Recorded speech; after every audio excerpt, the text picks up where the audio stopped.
Boa tarde, pessoal. Como vocês estão?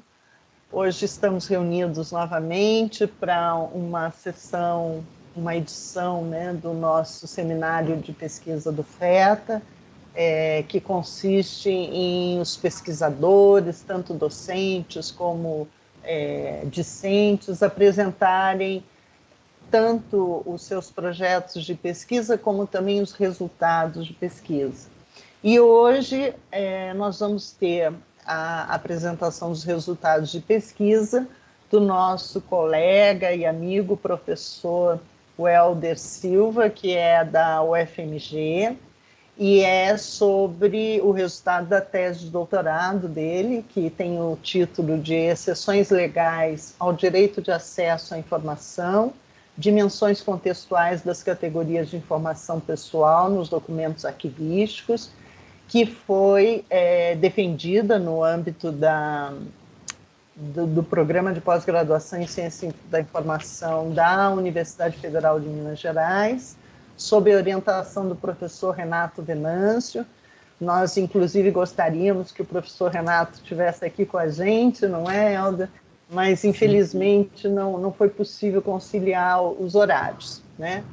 Então, só lembrando que nós estamos gravando essa apresentação para que outras pessoas possam assistir posteriormente, quando nós vamos postar no nosso canal do YouTube da Faculdade de Ciência da Informação, para que aqueles que têm interesse nos temas de pesquisa que a gente vem desenvolvendo possam também assistir, tá? Então, vou passar a palavra para o Helder. A gente desativa os nossos áudios, né? E fique à vontade. Tá bom, obrigado.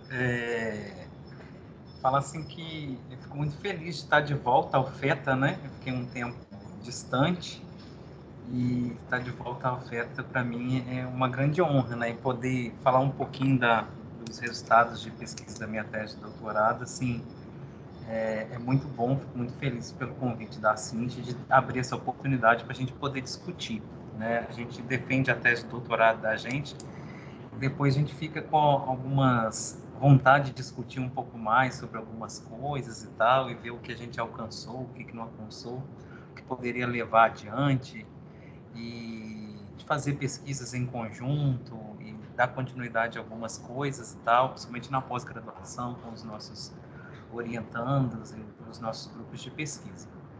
Então, como a Cíntia falou, né, minha temática de doutorado, né, foram a questão das exceções legais ao direito de acesso à informação.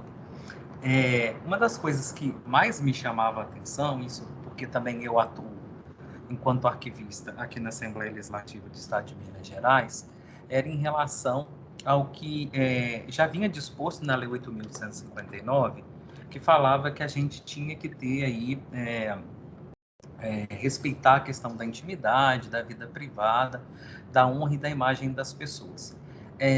Isso já me incomodava um pouco lá na 8.159, que eu sempre ficava pensando, peraí, se o legislador ele usou 4 palavras, ele não está querendo aí ser redundante. Deve ter um sentido para isso, para ele ter utilizado 4 palavras. E chamar a atenção para esses 4 aspectos. E conversando com muitos arquivistas e pessoas que atuavam nos arquivos, muitas vezes eu via as pessoas entendendo esses quatro termos enquanto sinônimos.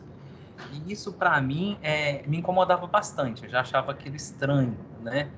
E aí vem a Lei de Acesso à Informação, né, a 2.527, que trazia também, novamente, essa questão, né? E, mais uma vez, eu via que tanto a comunidade acadêmica quanto a própria comunidade profissional não estava discutindo essa questão em relação ao que seria essa questão, a intimidade, a vida privada, a honra e a imagem das pessoas, e principalmente essa questão da informação pessoal, né? Já que a Lei de Acesso à Informação, ela trazia esse novo conceito, né? Que seria informação pessoal. E isso me incomodava bastante, principalmente porque eu falava assim, olha, se eu não posso dar acesso a esse tipo de documento, eu preciso compreender que tipo de documento é esse e que tipo de informação é essa, né? De que forma que isso interfere no meu fazer arquivístico. Se por um lado eu tenho um compromisso de direito de acesso à informação, por outro lado eu tenho outros direitos envolvidos que eu preciso saber mais sobre eles. Né? Então, assim, isso é uma coisa que toda vez que eu vou falar da minha tese, eu gosto de chamar a atenção que o objetivo não digamos assim, tirar o mérito da lei de acesso à informação. A lei de acesso à informação ela é uma conquista inestimável, né? Para a sociedade brasileira, principalmente para o cidadão, né? No sentido de promover o controle social das ações públicas, principalmente nos momentos que a gente está vivendo, né? Onde se questiona tanto sobre essa questão de corrupção, de probidade, improbidade administrativa, de transparência, de termos aí como a Contability, e outros que hoje estão circulando entre nós, nessa questão de prestação de contas e tudo mais. Então, a gente sabe que a lei ela é importante para tudo isso. Mas, nesse ponto, isso me chamava muita atenção. E é importante até falar de alguns pontos, algumas questões que me motivaram a discutir isso também, né? Trabalhando aqui na própria Assembleia, eu me lembro uma vez que um diretor nosso aqui queria digitalizar todas as nossas documentações e colocar tudo disponível online. E aí eu me lembro que, numa dessas discussões, eu levantei a seguinte questão. A gente tem aqui uma comissão especial de investigação da prostituição infantil de mulheres no norte de Minas na década de 80. Na verdade, eram de crianças, né, na década de 80. E aí eu me lembro que ele falava assim, não, podemos digitalizar tudo e colocar isso online. Eu falava assim, não, de jeito nenhum, a gente não pode fazer isso. Essas mulheres hoje, mas elas já são maiores de idade, assim, mas essas mulheres, elas têm uma vida, elas construíram uma vida, né, e isso pode interferir na família que elas construíram, no emprego, pode trazer diversos tipos de preconceito, envolve um monte de outras coisas. Mas nós somos um órgão público. E aí aquilo ali me incomodou bastante, né? Teve uma outra situação também que eu me recordo de uma documentação numa comissão de direitos humanos em que, mais uma vez, uma senhora chegou com uns documentos comprovando que ela tinha sofrido abuso sexual.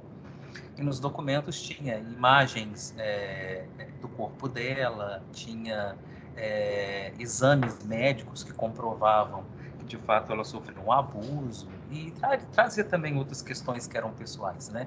E eu me lembro que as pessoas, não, podemos digitalizar e colocar isso tudo online.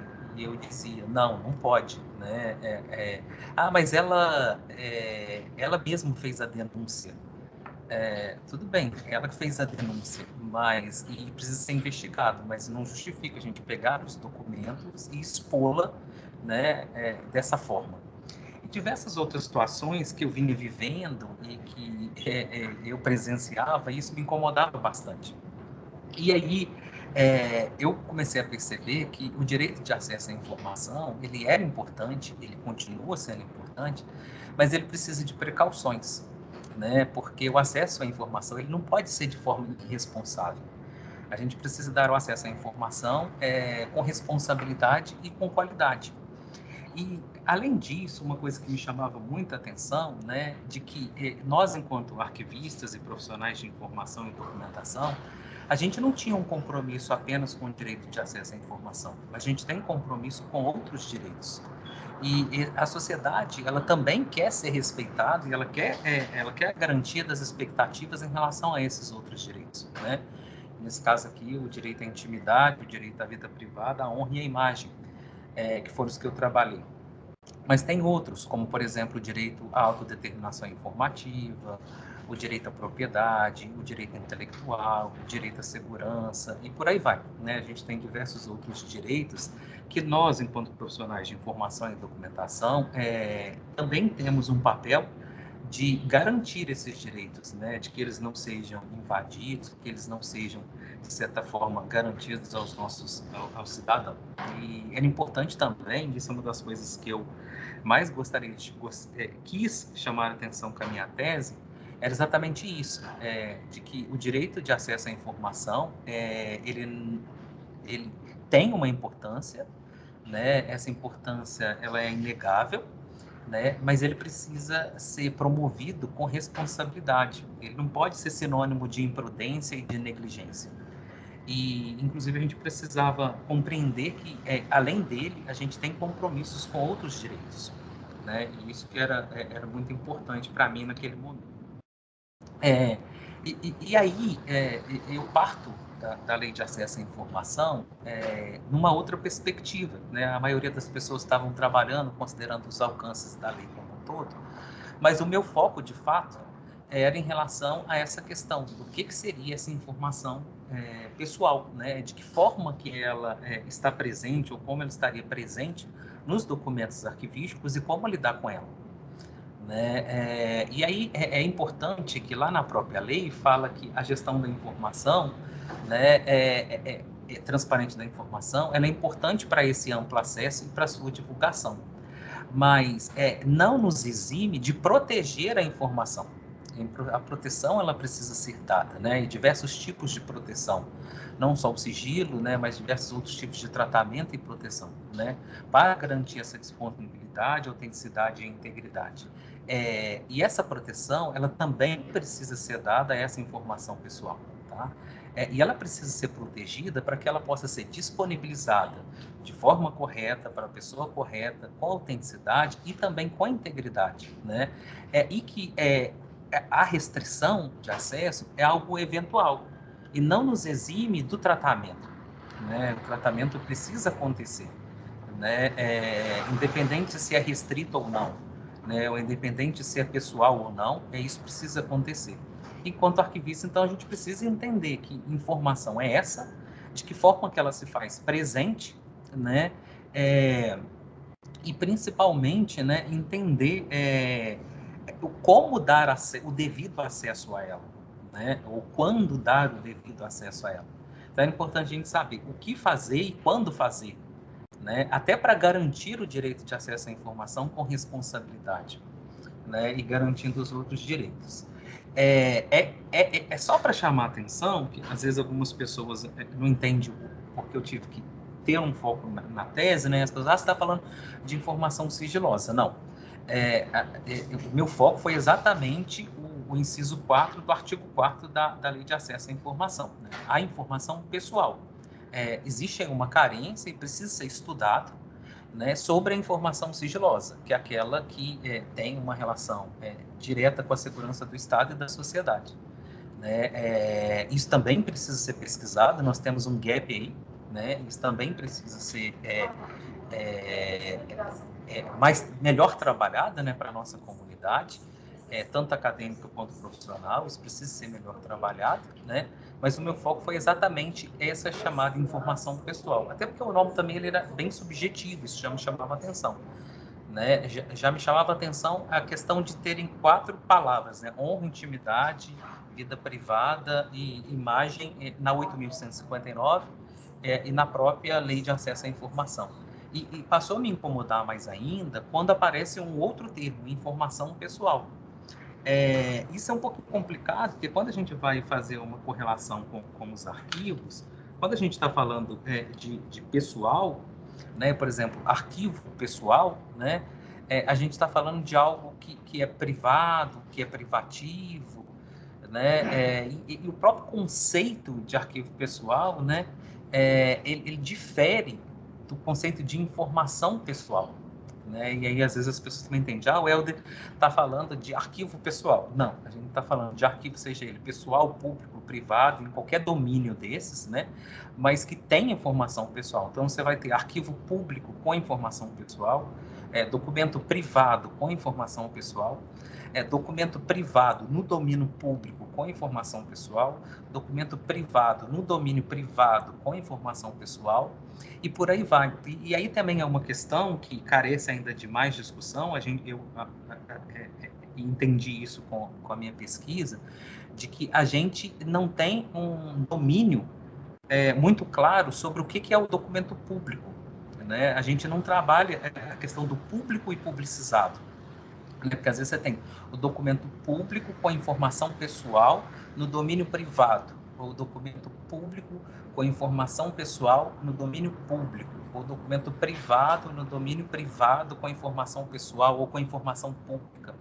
Então, esses são os tipos de questões, inclusive, que merecem serem pesquisadas, né, sobre essa questão do público no domínio público, o privado no domínio público e por aí vai, né? São questões que, de fato, né, precisam aí de mais, inclusive, aprofundamento, né, a gente discutir sobre essa questão também. E aí, apesar da lei trazer um conceito, o conceito também ele é bastante subjetivo, né? Informação pessoal é aquela relacionada à pessoa natural, identificada, ou seja, que eu olho e falo, é a Cíntia, que eu olho e falo, é a Clarissa, que eu olho e falo, é a Shirley, é o Helder, né? Ou aquela que pode ser identificável, né? Que você olha e fala assim, olha, parece ser a Clarissa, olha, parece ser o Helder. Pelas características, deve ser a Angélica. Né? Então, são informações que nos permitem identificar, ou, né, nesse caso aí, que traz características e que nos permite compreender ou sugerir ou até concluir que está se falando de determinada pessoa. E aí, a própria lei, no seu artigo 31, ela fala que estão relacionadas essas informações pessoais à intimidade, à vida privada, à honra e à imagem. Traz, mais uma vez, as 4 palavrinhas, né? E que muitas vezes é entendido por muitos de nós como sinônimos, e que não são sinônimos. O legislador ele não colocou essas 4 palavras equivocadamente ou para ser redundante, né? Para construir um pleonasmo na nossa lei, né? Tem um motivo de estar ali essas 4 palavras. E o mais importante é que a própria lei fala que constituem condutas ilícitas, né, o uso irresponsável, né, dessas informações, né? Inclusive, não é permitido divulgar ou permitir a divulgação, o acesso, ou permitir o acesso a esses tipos de informação, tanto a sigilosa, que não foi o que eu estudei, mas também em relação à informação pessoal. E é importante até perguntar, né, por que existe essa responsabilidade em relação a esse tipo de informação? Porque alguma delas, não todas as informações pessoais, né, mas algumas delas caracterizam a violabilidade da intimidade, da vida privada e da honra e da imagem dessas pessoas, né? E isso é um direito constitucional, é uma cláusula pétrea, né? Está lá na nossa Constituição. Inclusive é um direito fundamental, um direito humano fundamental, né? E exatamente isso, aquela informação pessoal que viola a intimidade, a vida privada, a honra e a imagem das pessoas, precisa ser protegida e, além disso, precisa dar a ela, né, um período de restrição, né, que também não é algo perpétuo, né? A gente todos sabem que a gente tem um prazo de restrição, né, para garantir aí o direito de acesso. Na prática, o que a gente tem? Né? Quando a gente tem uns documentos pessoais com informação pessoal, a gente tem a possibilidade de um conflito de interesses. De um lado, a gente tem o direito de acesso à informação, né? Ou seja, o interesse da sociedade em ter acesso àqueles documentos e informações por diversas causas, por diversas situações, e do outro lado, a gente tem também o direito de intimidade de algumas pessoas, o direito à honra, o direito à vida privada e o direito à imagem, né? E aqui a gente já tem um grande dilema. Como, enquanto arquivista, eu vou lidar com esses 5 direitos, sem contar os outros envolvidos, né? Mas aqui eu selecionei esses 5 para poder trabalhar. Como que eu vou lidar com isso? Como é que vai ser isso? Né? Como é que e aí eu vou e dou acesso à informação e aí como é que fica essa questão de eu não tenho uma responsabilidade com os outros tipos de direito? a intenção minha não era jogar um balde de água fria na lei de acesso à informação, mas principalmente, enquanto arquivista, ter essa garantia de que eu estava em condições de dar o acesso pleno e responsável e de qualidade a esses documentos, de forma que eu pudesse fazer de forma consciente, né? Sem caracterizar aí negligência ou imprudência da minha parte, ou até uma questão de ética, né? De ser antiético, né? Em relação à minha postura e minha forma de agir.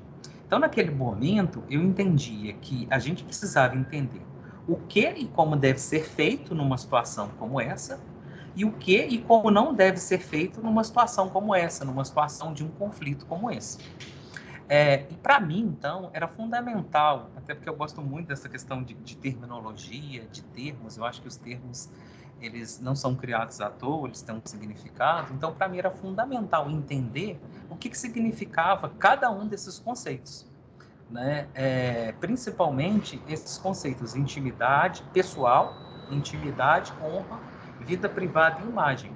E depois entender como, por exemplo, no direito, né, eles se comportam diante de um conflito como esse, né?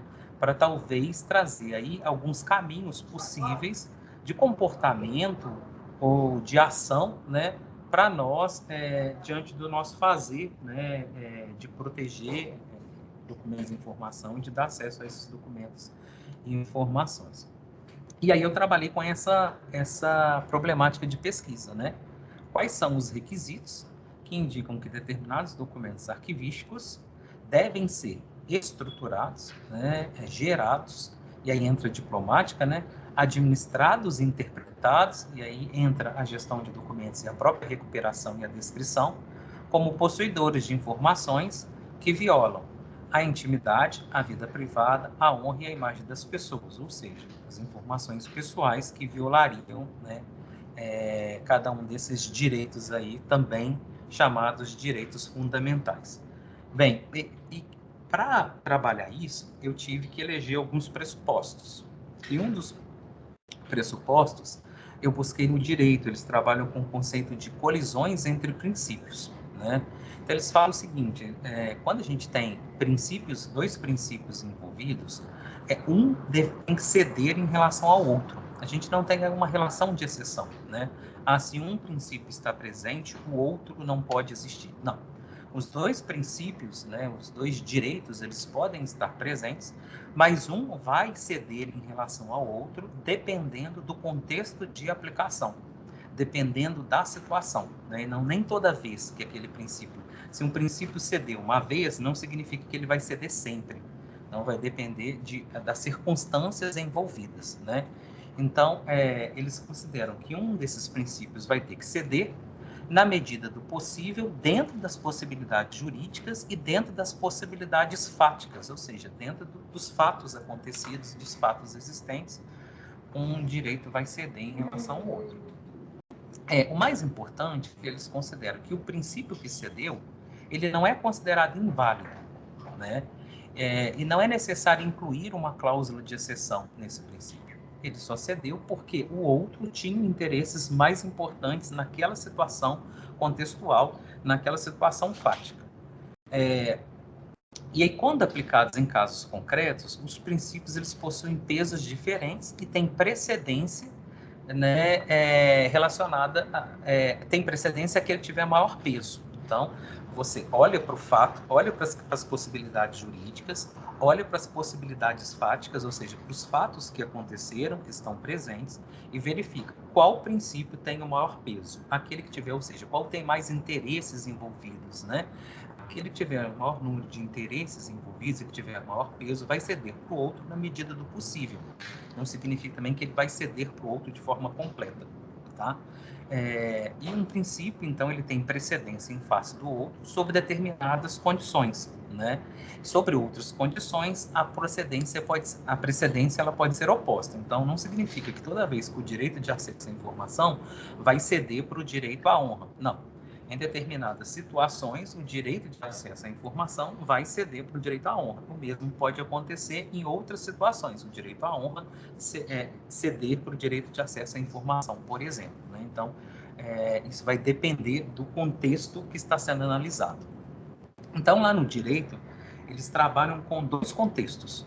O contexto jurídico, que é o contexto trazido pela própria norma, a própria lei, aquilo que está escrito, como que ele está escrito, como que ele está sendo interpretado, e o contexto fático, aquilo que de fato aconteceu, como aconteceu, quais os fatos e fenômenos envolvidos.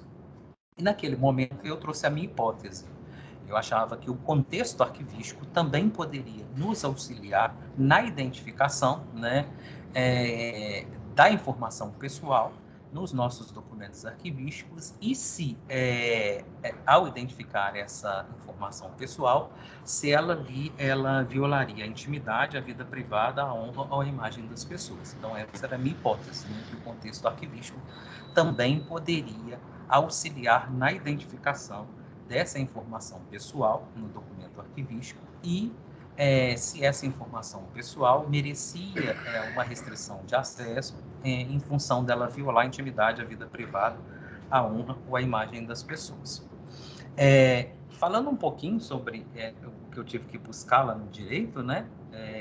Eu fui no contexto jurídico, aqui infelizmente desconfigurou, mas dá para falar e vai ser tranquilo. O que acontece? Eu fui tentar entender a diferença entre norma e regra, né? Que é uma das coisas que eles trabalham muito lá no direito, né? Uma coisa é a regra, olha, não pode matar. A norma, né? A norma e regra e o enunciado, desculpa. Norma, regra e o próprio enunciado, né? Não pode matar.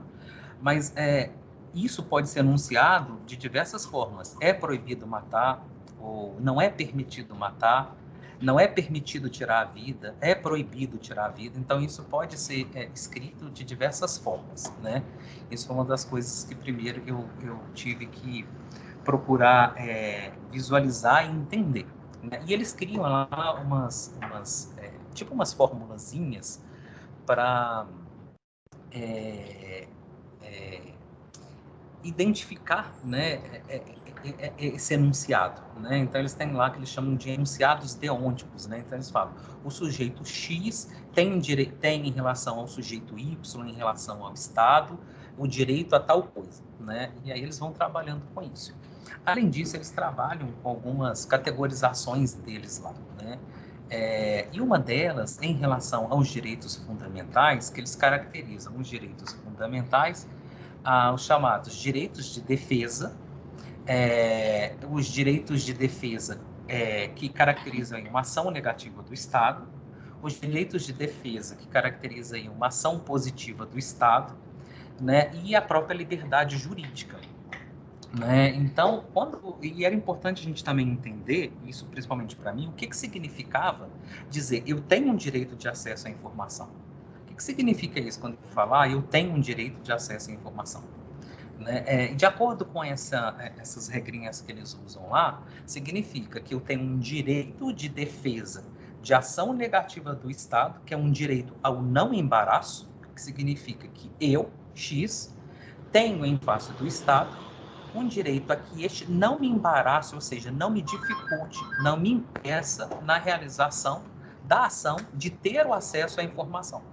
Ele não pode me dificultar ou me embaraçar, né, no exercício desse direito. Também significa que eu tenho o chamado direito de defesa a uma ação negativa do Estado, a não eliminação desse meu direito. O que significa isso? Esse direito à não eliminação. Que eu, X, o cidadão X, tenho em face do Estado um direito a que este não elimine a minha posição de portador desse direito de acesso à informação. Ele precisa garantir, né, esse meu direito de ser o portador desse direito. Né? E isso é importante. Então, ou seja, ele não pode me embaraçar, e ele não pode me tirar, né, essa condição, essa minha posição de utilizar esse meu direito, né, de ser o portador desse direito. Além disso, dizer que eu tenho direito à informação significa que eu tenho um direito à proteção, que é uma ação positiva do Estado. Ou seja, o Estado tem, em relação a mim, o dever de proteger essa posição que eu tenho de titular ou de portador, né, desse direito, né, e inclusive me proteger para que outras pessoas, né, não tirem de mim esse direito. E por fim, significa que eu também tenho uma liberdade jurídica, né? É juridicamente permitido a mim acessar a informação quando eu quiser acessar, e também me permite não acessar quando eu não quiser acessar. Não me é obrigado também a fazer isso. Eu não sou obrigado a fazer isso, né? Então eu tenho essa liberdade de acessar quando eu quiser acessar, ou de deixar de acessar quando eu quiser deixar, quando eu não quiser acessar a informação que me é disponibilizada, né? Então também não sou obrigado a acessar, né? Está ali disponível para mim, né? Mas eu não sou também obrigado. Bem, o mesmo eu fiz em relação ao direito à imagem, o direito à honra, o direito à vida privada e o direito à intimidade, né? Então, quando se fala que eu tenho um direito à imagem, um direito à honra, um direito à vida privada, a própria intimidade, o que significa isso? Né? Significa que eu tenho um direito de defesa do Estado, mas nesse caso é uma ação negativa, que é um direito à não afetação, ou seja, o Estado ele não tem o direito, né,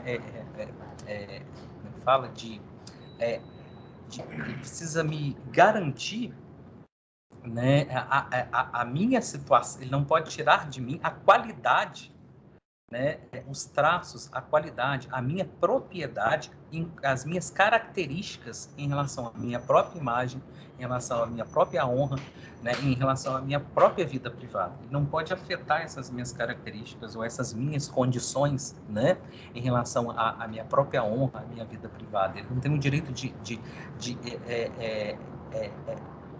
excluir os traços da minha intimidade, da minha vida privada, da minha honra, né? E ele também tem também aqui, nesse caso, um direito à não eliminação. Ele não pode tirar de mim, né, essa minha posição de portador desses direitos. E, ao mesmo tempo, ele também tem, em relação a mim, eu tenho aí um direito à proteção. Cabe a ele me proteger, né, enquanto portador desses direitos. E, mais uma vez, eu tenho uma liberdade jurídica de utilizar ou não esse meu direito. Né? Porque às vezes você fala assim, mas eu posso ir na internet e disponibilizar a minha imagem, eu posso mostrar determinada coisa para a Clarissa, eu posso mostrar determinada coisa aqui no grupo de pesquisa. Então, eu, Helder, que decidir em não usar o meu direito, né, em relação à honra, em relação à imagem. Então, eu tenho o direito, ou eu tenho essa liberdade de utilizar ou não, né, esse meu direito do qual eu sou portador. Então, assim, quando a gente fala de direitos, né, está envolvidas aí obrigações, né, principalmente de um em relação ao outro, ou de um cidadão em relação ao outro, ou do Estado em relação a esse cidadão, ou do cidadão em relação ao Estado. E também existe aí também a própria liberdade de usar e não utilizar, de ser titular desse direito. Então, muitas coisas estão envolvidas. É importante também a gente saber um pouquinho sobre isso. Em relação ao contexto fático, né, como que a norma, de fato, ela é interpretada, aquilo que está enunciado, como que ele é interpretado. E eu acho que esse foi o momento mais difícil da tese, que foi exatamente fazer uma revisão de literatura no âmbito do direito, procurando entender como que eles identificam fatos que caracterizariam violação da intimidade, da vida privada, da honra e da imagem dessas pessoas, né? Que tipos de fatos caracterizariam essa violabilidade, né? Eu fiz uma revisão de literatura bastante extensa, muito extensa. Eu lembro que o Renato falou assim, Léo, chega. Mas eu falei assim, mas Renato, quanto mais eu leio, mais eu acho. E o negócio é muito complexo. Eu falo que, hoje eu falo com muita natureza, que a gente errou, inclusive, na qualificação. Porque se eu soubesse que era tanta coisa, que era tão grande, eu não teria escolhido trabalhar com os 4. Intimidade, vida privada, honra e imagem. Eu teria escolhido um só. E no momento da qualificação também, a minha banca não percebeu isso. Meu orientador não percebeu, eu não percebi, a banca não percebeu. Talvez porque era algo tão árido, tão distante da gente, a gente achou que seria fácil da gente categorizar isso, e não foi. Eu acho que foi o momento mais difícil, eu acho que por isso que a tese ficou tão grande.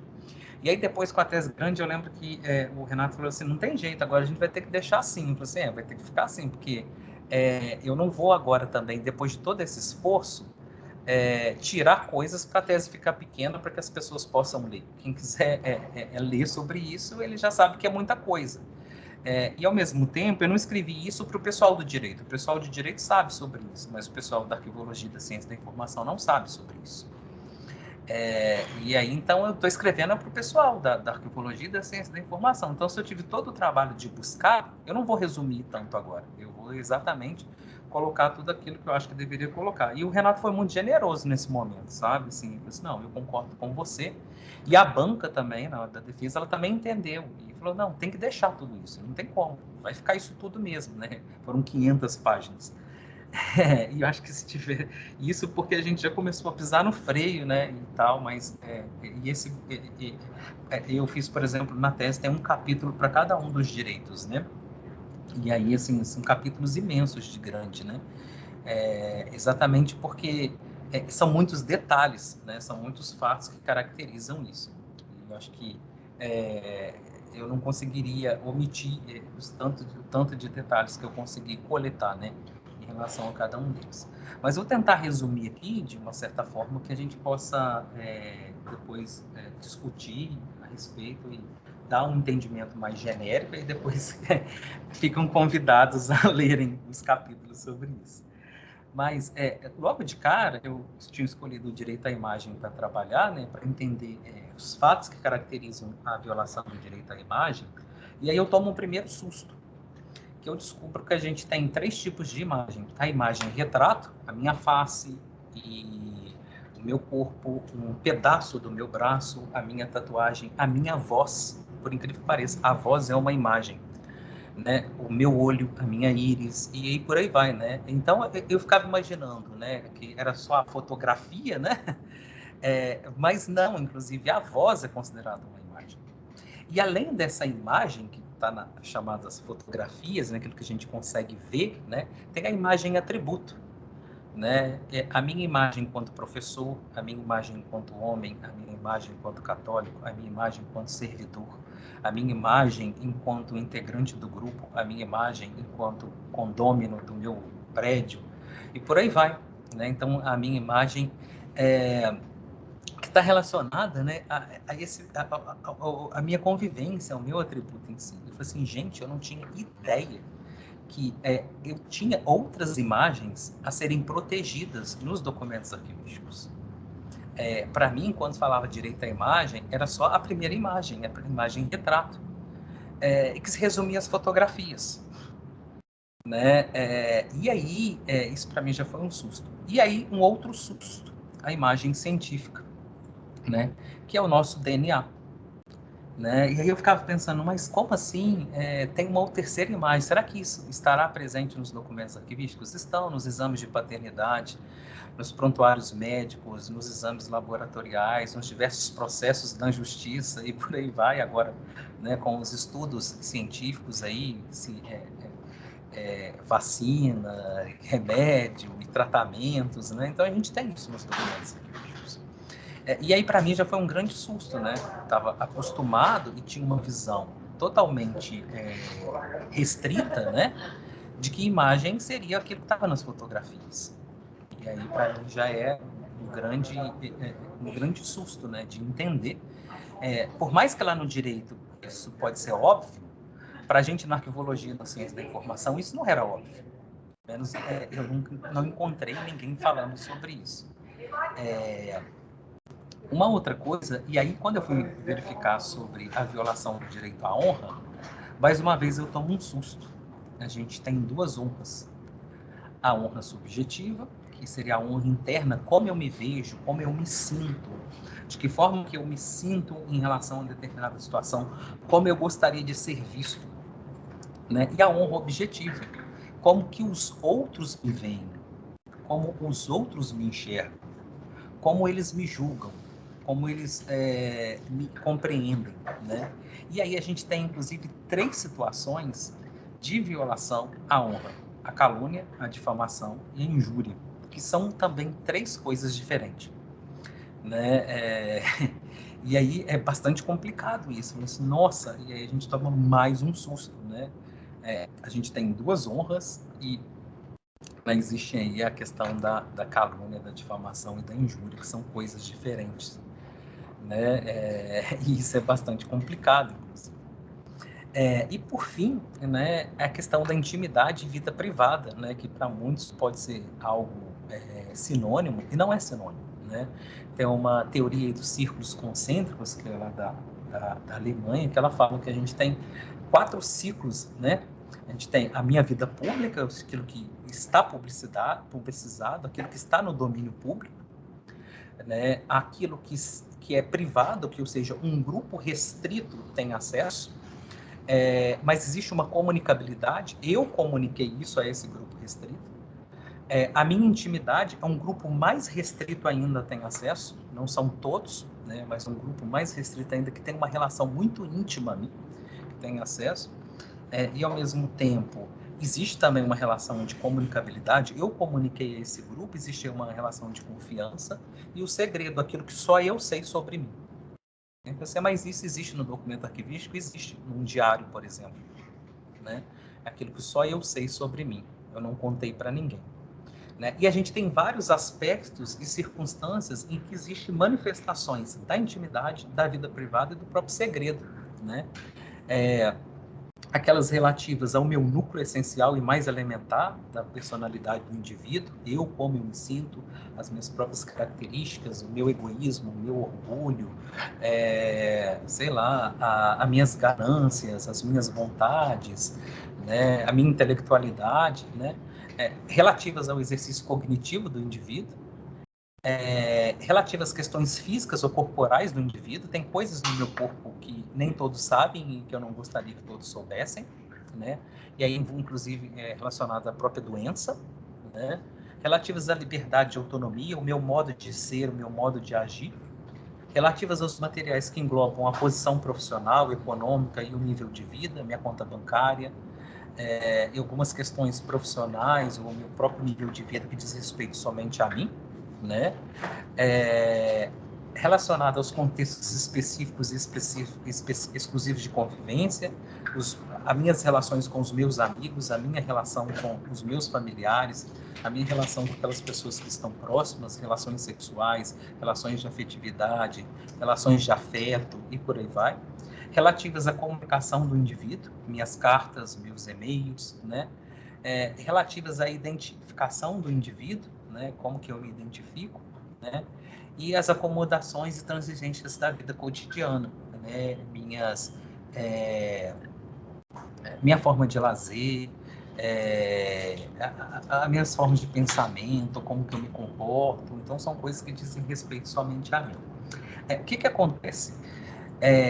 Baseado em tudo isso, eu construí alguns quadros, né, que eu acredito que eles podem nos auxiliar a identificar aquilo que a gente chama de possibilidade de violação do direito à intimidade.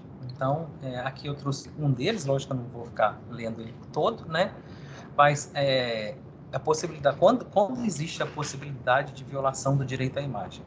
Quando a gente captar, publicar, exteriorizar, utilizar, projetar, divulgar, representar, reproduzir, expor ou explorar sem consentimento o quê? A imagem retrato, e aqui se vocês têm algumas características da imagem retrato, físico do corpo, partes destacadas e por aí vai. A imagem atributo, que é o 1.2, e eu destrinchei algumas situações da imagem atributo, e a imagem científica, né? E na coluna da direita tem quando as situações e hipóteses em que isso pode acontecer. Por exemplo, quando se tratar de abusos caracterizadores de intromissão, expressão na vida privada ou íntima, quando tiver relato de fatos inverídicos, quando tiver uma impressão negativa ou uma exploração dolosa e culposa, e aí eu coloquei algumas situações ou hipóteses em que existe aí a possibilidade de violação. É lógico, assim como o direito de acesso à informação tem exceções, o direito ao exercício, o exercício do direito à imagem também tem exceções, tá? E aí eu levantei hipóteses de exceções do direito à imagem, quando não se aplica o direito à imagem, né? Aí, nesse caso aí, seriam situações em que, por exemplo, o direito à imagem deveria ceder ou pode ceder para o direito à informação. Então, por exemplo, ali 1.1, não se aplica quando se tratar de noticiário, veiculação ou divulgação de matérias de interesse público ou causa socialmente relevante, desde que sejam apresentadas informações verídicas, corretas e imparciais.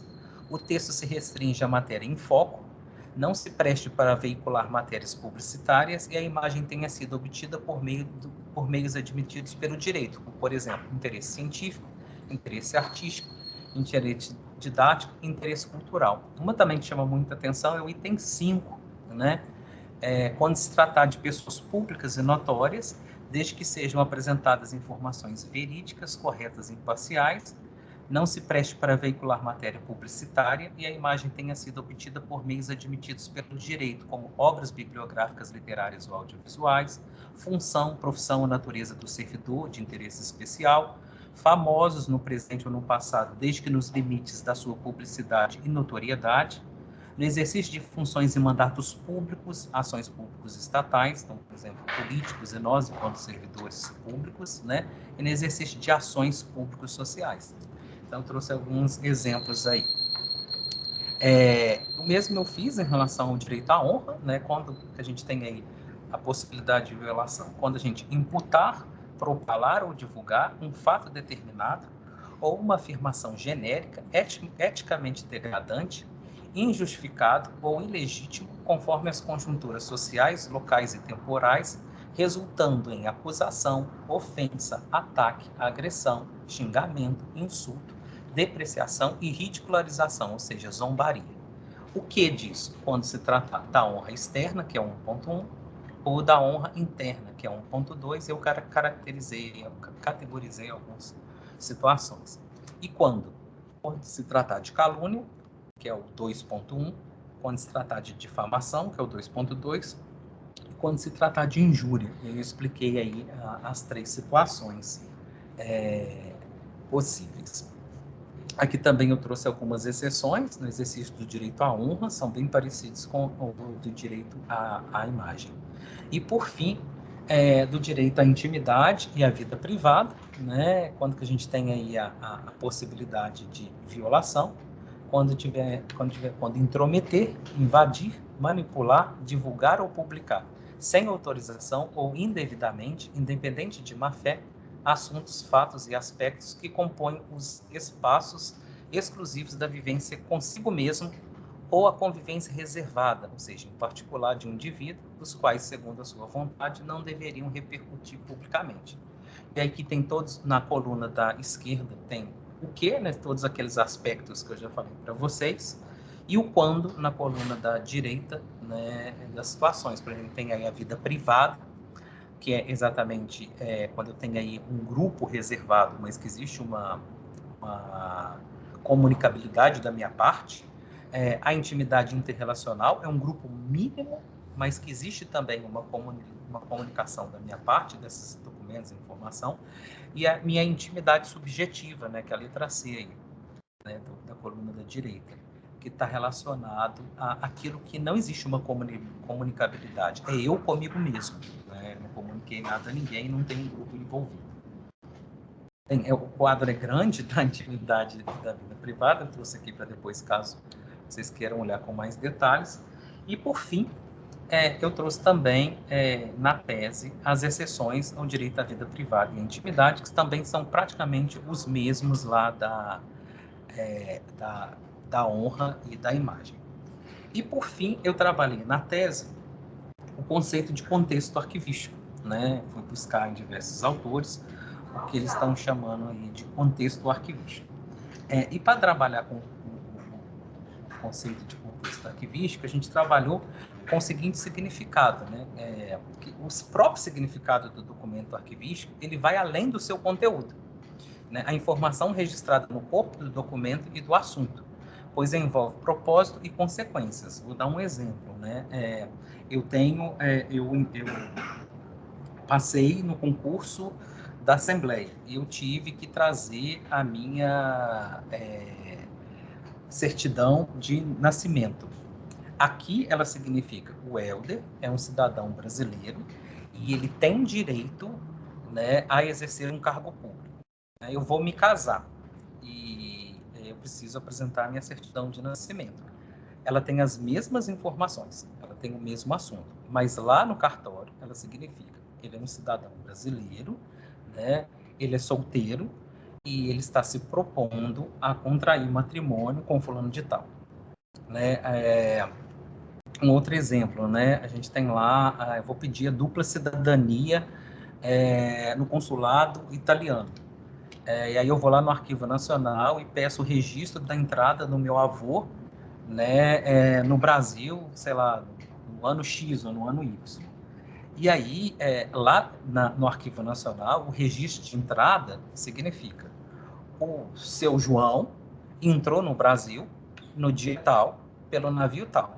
E quando eu pego uma cópia autêntica desse documento e levo lá no consulado, ele significa: o Helder, filho do seu João, que entrou no Brasil, tem o direito à dupla cidadania. Então, assim, a gente está trabalhando que o significado do documento, ele ultrapassa aquilo que ele traz registrado, né? Por quê? Porque ele compõe um ambiente funcional e complexo do órgão que o produziu, né, no exercício da sua própria atividade. A produção é entendida, o documento sendo produzido ou recebido no exercício da sua atividade. E aí ele reúne ações, pessoas e procedimentos, e tudo isso precisa ser interpretado. E aí, para isso, a gente vai atrás da que a gente chama de contexto arquivístico, né? Então, ou seja, a informação no documento arquivístico ela não se resume ao conteúdo que foi registrado. O seu significado autêntico e íntegro, ou seja, completo, compreende a soma do ato, né, que é a ação contextualizada, com o conscript, que é o registro contextualizado. Então, que ação está acontecendo e o que está sendo registrado no momento dessa ação, ou como esse registro está sendo utilizado no momento dessa ação. Isso é muito importante porque as pessoas elas começam a falar assim: tem um CPF e viola a intimidade, a vida privada. Não. Depende de que situação, em que aquele CPF, em que documento aquele CPF encontra e que de forma que aquele documento está sendo utilizado. Para quê? Em que ação, né? Aquele documento está sendo utilizado. Em que ação contextualizada aquele documento está sendo utilizado, né? Sim, o CPF está registrado, né? Mas esse registro também, o uso dele precisa ser contextualizado. Então, a gente trabalhou que precisa ser considerados, tanto no tratamento quanto na promoção do acesso dos documentos, essa questão, né? E aí a gente parte do pressuposto que a gente precisava, então, que é essencial compreender a proveniência desse documento, a análise da proveniência e, lógico, além da proveniência, do contexto arquivístico, que ultrapassa ainda a proveniência. E que ambos vão auxiliar na identificação de requisitos que vão caracterizar que determinadas informações contidas nos documentos arquivísticos, elas são pessoais e, de fato, aí violariam a intimidade e a vida privada das pessoas.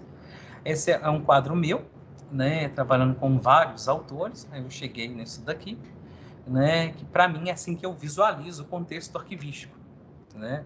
O contexto arquivístico, então, ele é tudo isso aqui, né? E ele é composto do 2, que é o contexto de proveniência, vou explicar cada um deles, o 3, que é o contexto administrativo, o 4, que é o contexto de uso, e o 5, que é o contexto sociopolítico, cultural e econômico. O contexto de proveniência, ele é composto, né, o contexto de produção dos documentos arquivísticos, ele é composto pelo 2.1, que é o contexto organizacional, como o produtor dos documentos é organizado, e como que ele pode ser percebido, ou seja, quem é essa pessoa produtora desse documento, seja ela física ou jurídica, né? A própria estrutura interna, as suas relações externas, as suas interações e os mandatos dos seus autores. O contexto funcional, né? Ou seja, essa própria como as funções do produtor elas estão estruturadas e se elas como elas podem ser percebidas, no sentido de missão, função, atividades, objetivos e tarefas, e o contexto de procedimentos administrativos, que é o 2.3, né? Ou seja, essa pessoa, 2.1, né, ela acumula e gerencia, né, e utiliza esses documentos arquivísticos, né? E para isso, né, ela tem os processos de trabalho, os processos de atividade, os processos de ações e transações que são responsáveis por essa estrutura lógica do arquivo, que é a sua própria ordem original. A gente tem também o contexto administrativo, que é o 3, ou seja, esse conjunto de documentos que é acumulado no exercício das funções dessa entidade, né, e que vão sendo registrados, eles precisam passar por um processo de gestão e de conservação, né, eles precisam ser gerenciados, né, precisa acontecer o gerenciamento arquivístico e governança arquivística, e ao mesmo tempo a gente tem também um contexto de uso, né, que são as relações com o usuário. Né? Por que aquele usuário, envolve os estudos de usuário, qual a necessidade, qual o valor do documento para aquele usuário, né? Qual o potencial de uso para aquele usuário, qual o papel aquele documento tem para aqueles usuários, né? Que tipo de usabilidade que ele tem. Então, é um contexto também que precisa ser considerado. E o contexto sociopolítico, cultural e econômico, que é tudo aquilo que, de certa forma, influencia os outros fatores ambientais, né? Ele vai influenciar tanto o contexto de proveniência, quanto o contexto organizacional, quanto o funcional, né? E que é capaz de determinar diretamente os conteúdos dos documentos, as formas desses documentos e as estruturas desses documentos, né? Porque, inclusive, os documentos, eles estão inseridos nesses contextos e eles são frutos desse contexto também sociopolítico, cultural e econômico. Na prática, o que a gente entende é que, enquanto arquivista, a gente precisa se empoderar de todos esses conhecimentos, né, tanto do direito, do contexto fático, né, como que o fato se deu, né, por que isso foi registrado, em que situação isso foi registrado, mas também do contexto jurídico, o que diz a lei a respeito, né, mas também a gente precisa entender daquilo que a gente entende, que é o próprio contexto arquivístico, né, que diz quando, por quê, de que forma, em que situação aquele documento é necessário, é utilizado e por que ele é registrado, né? Então, assim, na prática, o que a gente está falando, né? Lá no direito eles falam que eles fazem esse pesamento, né? Como se fosse botar numa balança. Olha para o contexto jurídico, ou seja, olha para a Constituição, olha aqui no canto direito superior, olha para a Constituição, olha para a legislação, né? Olha o que diz a jurisprudência, compara com o contexto fático, que é o caso concreto, e aí eles tomam uma decisão. Qual princípio vai ceder? O direito à informação ou o direito à intimidade, à vida privada, à honra e à imagem das pessoas? A minha tese é que o contexto arquivístico ele é uma prova dos 9. Quando eu vou atrás do contexto de proveniência, do contexto administrativo e do contexto de uso, é uma forma de tentar entender o que, como e de que forma aquilo foi registrado. O que, como e de que forma aquilo foi documentado. O porquê que aquilo foi documentado. Né? E quem, de fato, precisa acessar aquilo. O porquê tal pessoa ou tais pessoas precisam acessar aquilo. Né? Então, eu cheguei à conclusão de que um serve de prova dos 9 para o outro, né? E eles se complementam, né? Lá no direito, eles vão atrás do que, como, porquê, em que situações, para quê, né? Quando eles vão atrás do contexto fático e do contexto jurídico. E o contexto arquivístico também é responsável e ele pode responder essas mesmas respostas, né? Ele também é capaz de responder essas mesmas respostas, né? E eu sugiro que a gente trabalhe, né, não só enquanto arquivista, né, numa comissão de ética.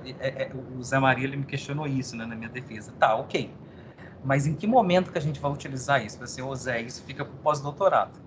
Mas acabou que eu não fiz, vieram outras questões depois do pós-doutorado e acabou isso está pendente. Mas aí fica o convite a quem daqui para frente quiser também verificar em que momento fazer o sopesamento, né? Na hora de dar o acesso, na hora da produção, na hora de classificar, na hora de avaliar, na hora de descrever, né? Em que momento que a gente vai fazer o sopesamento? Isso é uma questão que eu acabei não respondendo com a tese, né? Mas também essa não era a proposta. A primeira proposta era entender, né, cada um desses contextos, entender cada uma dessas palavras, desses significados, para daí partir para o próximo passo. Bem, mas falando, para finalizar, né, falando um pouquinho mais sobre esse sopesamento recomendado no âmbito do direito, é o que eu recomendo que seja feito também por nós no âmbito da arquivologia, né? E entendendo que, inclusive, a gente não pode ignorar o contexto fático e o contexto jurídico, mas a gente deve utilizar principalmente o nosso contexto arquivístico, né? Isso porque as respostas que se pretende encontrar junto ao contexto factual e jurídico, nos casos de colisões entre os princípios, são o que, quem, por quê, para quem, onde, quando e em que condições, que são respostas que os componentes do nosso contexto arquivístico, em especial a proveniência, são capazes de responder. Né? Então, isso para mim foi um achado fundamental, né? De saber que a gente também tinha mecanismos para encontrar as respostas. A gente pode fazer como eles, né? Fazer o sopesamento, né? Entendendo que eles seguem um caminho deles, né? Olhando para o fato e para aquilo que está expresso na lei, né? E eu trago uma outra coisa que pode complementar e que, inclusive, pode ser a prova dos novos, que é o contexto arquivístico, que nos ajuda a olhar melhor para o contexto factual, para os fatos, né? O documento ele é uma evidência do fato, né? Então a gente precisa olhar para aquilo que está na letra da lei, né? Para o contexto jurídico, o que está na 2.500 na Lei de Acesso à Informação, agora tem aí também a LGPD, né? E na própria Constituição, nas leis estaduais, decretos, portarias e por aí vai, né? A gente precisa olhar para o fato, mas e o documento arquivístico ele é a prova dos 9 do fato, ele é a fonte de evidência do fato. E isso é o mais legal. A gente também pode contribuir com o direito, né? Não só eles contribuem com a gente, mas a gente também pode contribuir com eles, porque o documento ele é a evidência do fato, né? E é ele mesmo que vai nos trazer a resposta, né? E aí, qual que é a ideia? A ideia é sempre isso, né? Olho para aquilo que está na lei, no contexto jurídico, vou lá, olho para o contexto arquivístico, tento entender o que aconteceu, por que aquele documento foi registrado, e vou lá olhar para os fatos. Aí eu volto aqui, ó. E aí a gente vem aqui e vê onde que se caracteriza ou não possibilidade de violação. Né? Quer dizer, aqui de fato a gente tem uma conduta e comportamento. Aqui de fato a gente tem um documento que intromete no defeito e na qualidade da vida do fulano. Ou aqui a gente tem um documento que divulga sobre os sonhos, desejos e anseios do fulano. Ou aqui a gente tem de fato um documento que desfruta do lúdico e da imaginação do fulano. Né? Ou, por exemplo, a gente tem um documento que traz uma calúnia sobre a honra política do fulano. Ou a gente tem um documento que trata da injúria, do brio pessoal e da honoridade pessoal de fulano, e por aí vai. Né? Ou a gente pode falar, olha, essa imagem ela coloca em risco a dignidade da fulana enquanto cantora, ou a dignidade, ou os conceitos sociais do ciclano enquanto professor. Né? Então, assim, expõe o físico ao corpo do fulano, né? E de forma sem consentimento. Né? Então, os próprios documentos vão nos ajudar a verificar os fatos. Né? Então, essa é a minha tese. E é isso. Né? A gente precisa, inclusive, trabalhar sobre esses papéis dos arquivos, dos arquivistas e demais profissionais de arquivo. Né? Eles não falar que a gente tem um compromisso com o direito de acesso à informação é forte, é importante, mas a gente tem um compromisso muito maior. A gente tem compromisso com outros direitos também, né? Não só com o direito de acesso à informação. E aí a gente precisa, inclusive, ampliar esse nosso olhar, né? E sim, é importante a gente considerar aí um acesso pleno aos documentos e informações, e esse acesso ele precisa ser de qualidade e responsabilidade, sem prejuízo dos outros direitos dos cidadãos. E é nosso papel contribuir com esse justo equilíbrio entre os direitos. É isso. Me passei aí 3 minutinhos, mas tinha falado com a Cintia que acho que 1 hora era o suficiente, até para a gente poder abrir um espaço para o debate também, que eu acho que é importante. Sim. Opa, tem alguém aqui querendo entrar. Eu vou liberar. Ok, a Angélica está parabenizando você, Aldir, dizendo que é uma importante pesquisa e pela didática da tua apresentação. Deixa um abraço para todos. Realmente incrível a sua capacidade de síntese de 1 hora, falar de uma tese que teve 500 páginas, e eu imagino o seu conflito interno de resolver isso. Meus parabéns, eu ainda não li, ela está guardadinha na minha pasta de teses e dissertações para leitura, mas agora você me motivou, me instigou mais ainda a buscar a leitura, Helder.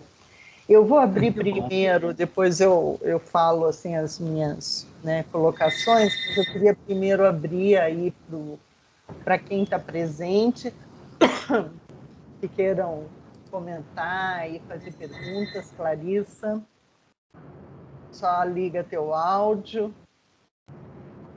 Posso falar, Cíntia? Claro, por favor. Primeiro eu queria dizer que é uma honra estar aqui, assim, e encontrar pessoas tão queridas, né? O Helder, Cíntia, o Diogo acho que está aqui, a Shirley, que eu não falo faz tempo também, a Jaqueline, que eu conheci aqui no nosso grupo de pesquisa, e dizer, o Helder, que foi surpreendente ouvir toda essa tua construção, e aí para a gente chegar num elemento que para mim se torna cada vez mais objeto de estudo, assim, tenho me debruçado um pouco sobre isso, com muita dificuldade, claro, que é a questão do contexto, né? E aí eu já fico na dúvida, é o contexto arquivístico, é o contexto de produção documental, né? Como é que a gente vai circunscrever esse contexto aí? Porque ele é amplo, né? Se a gente pegar a definição do interpares, tem uma somatória de elementos que chegam no contexto jurídico, administrativo, tecnológico, documental, etc, etc. Então, foi muito legal ouvir esse percurso para chegar no contexto. Também me questiono muito como nós, arquivistas, estamos construindo nossos instrumentos de gestão para controlar esse contexto, até porque agora a gente não precisa pensar apenas na avaliação do documento, a gente tem que olhar a classificação da natureza do assunto, que é o sigilo, né? Olhar os dados, né? com essa ramificação aí de direitos que você trouxe, e como os nossos instrumentos vão controlar isso, né? A gente tem exemplos que o Arquivo de São Paulo tem feito, instrumentos para fazer gestão de informação pessoal e de dados, né? Vinculado principalmente, unicamente com o código de classificação, né? Então, a importância da classificação para esse controle de contexto, afinal, ela representa o contexto, e como a gente precisa repensar os nossos instrumentos de classificação, que agora voltando um pouco mais para as minhas pesquisas, e chegar no documento nesses instrumentos. A gente não chega no documento, né? A gente não chega no tipo documental, o digital vem demandando cada vez mais que a gente chegue no item documental, que não é o tipo documental. Então, são tantas discussões, né, para a gente pensar na construção teórica e, no paralelo, na prática, como é que esses instrumentos legais se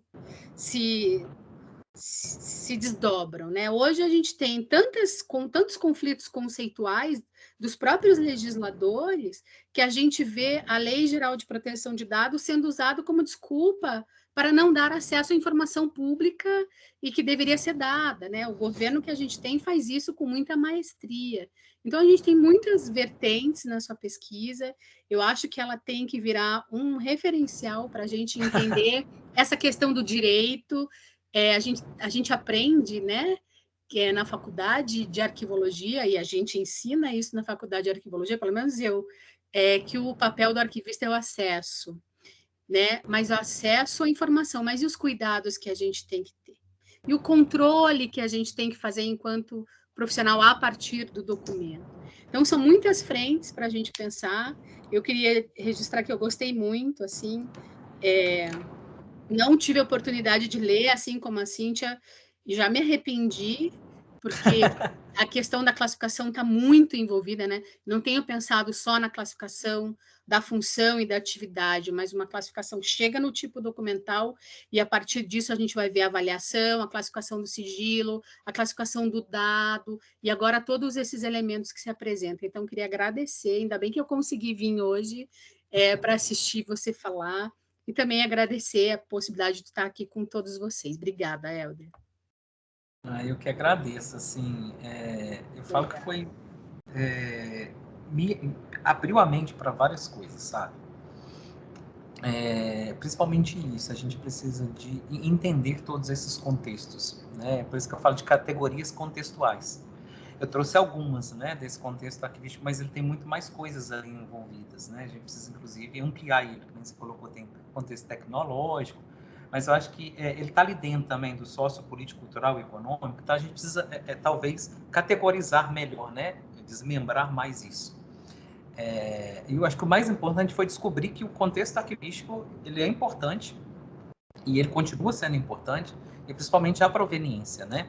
Que a gente queria abandonar ela lá no finalzinho dos anos 90, né? Por causa da TI. E ela cada vez mais, ela que nos sustenta, principalmente em situações tão complexas como essa. E aí eu acho que aí é o ponto para um pós-doc ou para outras situações, né, da gente, de fato, cada vez mais mergulhar nesse contexto arquivístico, e a gente precisa descobrir, ele tem muita coisa ali dentro. Eu falo que o mais bonito da academia é que aquilo que é o mais simples é que precisa ser mergulhado. Né? E o nosso princípio da proveniência ele é, ao mesmo tempo, tão simples, o nosso conceito de contexto ele é simples e a gente precisa mergulhar. E só os que entendem de fato e que são versados naquela área que sabem fazer o verdadeiro mergulho. E aí eu acho que o mais importante da tese foi de mostrar que, mais uma vez, a gente precisa continuar mergulhando cada vez mais, que a gente tem muita coisa para encontrar mergulhando aí. E isso para mim é fundamental. Uma delas, e hoje para mim isso também é muito claro, é o próprio plano de classificação, que ele representa, e ele é um reflexo desse contexto. Né? Ele representa a pessoa no exercício das suas funções. E como que a pessoa... E ele é a lógica e a base para executar o contexto administrativo, que é a gestão desses documentos. Né? E sem ele é impossível se fazer gestão. Então, assim, ele é fundamental, é essencial e cada vez mais ele ultrapassa, isso é uma coisa que hoje é muito claro para mim, que o plano de classificação ele ultrapassa aquele papel inicial que era só de organizar, né? E que depois passou a representar. E agora ele vem, de fato, demonstrar, isso é muito claro para mim também, que vivencie isso aqui na prática, né? Demonstrar que o plano de classificação ele não é para mim arquivista, ele é para minha instituição. Porque quando ele olha e fala classe X, item tal, ou tipologia Y, ele traz um monte de significado junto. E traz junto um monte de procedimentos que precisam ser executados, inclusive relacionados à garantia dos direitos. Então, assim, acho que a gente precisa entender que os nossos instrumentos de gestão, eles ultrapassam a própria gestão. Eles ganham muito mais corpo a partir do momento que a gente entende o que eles de fato representam e como que eles podem ser utilizados. E eles ganham essa força quando eles de fato representam o nosso contexto arquivístico, assim como é a tabela de temporalidade, que ela exatamente ela vai falar durante quanto tempo aquilo tem valor para aquela determinada pessoa. E traz exatamente essas possibilidades de valor, né? E isso é essencial. Então, para mim, chegar nesse ponto foi fundamental, né? Porque eu achei que o direito sozinho ia me trazer respostas. E aí eu falei, não, a própria arquivologia me traz resposta e a gente pode contribuir com eles que ainda não sabem. A gente pode contribuir com eles. A gente queria ter colocado alguém de direito na banca, mas a gente ficou com medo, porque eles têm muitas teorias, muitas linhas de pensamento, e aí poderia acabar falando, mas você desconsiderou tal coisa e tal, e a gente não queria escrever para alguém do direito também. Aí o Renato falou assim, depois eles vão ler, e aí depois a gente vê como é que isso vai ser recebido. Mas eu tive dois leitores do direito, que eu pedi, enquanto estava fazendo a tese, pedi para ter certeza que eu não estava falando besteira. Eles não falaram, está correto, em relação ao direito, vocês estão falando, estão correto. Mas isso que você traz dos instrumentos, que você traz do contexto, é essencial, e a gente precisa trabalhar isso, sabe? E aí volto naquela questão, em que momento que a gente vai fazer o sopesamento? Na hora de elaborar o plano de classificação? Na hora de elaborar a tabela de temporalidade? Na hora de produzir o documento? Na hora de descrever? Na hora que o fulano pediu acesso? O Jardim me perguntou e eu respondi tranquilamente para ele, não sei, minha tese ainda não deu conta disso. E foi muito natural para mim, e acho que isso não desmistifica, tipo assim, não tira o mérito dela, né? Tanto que ela ganhou 2 prêmios. Mas eu falei, olha, não era meu objetivo e isso vai ficar para pós-doutorado. Não sei, agora fica aí o convite para aqueles que lerem, entenderem em que momento a gente pode talvez aplicar isso. E aí é um convite para os próximos que estão chegando e para mim mesmo. Né? E eu acho que é isso, né? E é fundamental a gente pensar isso agora, né? E eu fico pensando, na hora que eu acho que é na hora de fazer o plano de classificação, a gente já fazer isso. A gente já indicar a possibilidade de informação pessoal, porque você faz a identificação tipológica e tal, você já vai conseguir saber que tipo de informação vai ter ali. E aí você já vai conseguir sopesar. Então, a hora que eu fico pensando, não, mas aí tem que ser na hora da avaliação, porque os valores vão estar envolvidos, a gente vai entender melhor. Aí depois eu falo, não, talvez tem que ser logo na hora da produção, porque às vezes, cada hora eu acho que é alguma coisa. E aí tá isso aí para pesquisar daí para frente, em que momento fazer isso. Isso eu tenho certeza, tem que sopesar. E eu também tenho certeza que o contexto arquivístico ele contribui. E também já tenho certeza que os instrumentos nossos vão ser importantes para isso. Isso vai se refletir nos nossos instrumentos de busca, né, na própria descrição, a gente vai ter que pensar isso vai se refletir praticamente em todo... É aquilo que eu falo isso para os meninos hoje, né? Eu falo, o papel do arquivista é dar acesso, né? Eu classifico para dar acesso, eu avalio para dar acesso, eu preservo para dar acesso, eu faço tudo de usuário que eu tenho que dar acesso, tudo que eu faço é para dar acesso, né? E aí tudo nosso vai ter que estar ligado a isso.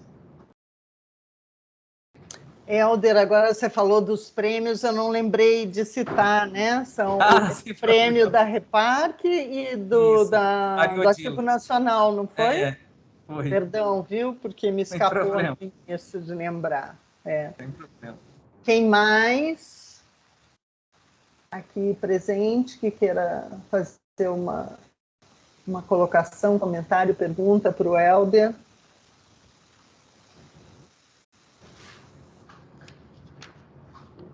Cíntia, eu vou... Aqui é Shirley, mas é que minha imagem tá ruim, que eu estou no telefone, que aqui a internet tá bem ruim. Bom, primeiro eu queria parabenizar o Helder, né, pela apresentação dele. Acho, sobretudo no meu caso, acho mais do que pertinente e acho que é a melhor forma de uma resposta, de um direito à resposta, né, que eu tenho construído, mas não vou construir para mídia, vou construir como artigo, né, e certamente a sua tese vai entrar no meu trabalho. Tenho também trabalhado muito com a defensor Thales Shadow, que ele também fez muito um trabalho sobre... Ele passou por uma situação parecida com o que eu passei e ele fez uma dissertação. Ao invés dele... Ele mostra como o direito à resposta, né, é lento, né, e o prejuízo à imagem, à honra, né, essa violação toda da imagem é muito maior, quer dizer, no Brasil, né, que o direito à resposta e, enfim, os prejuízos.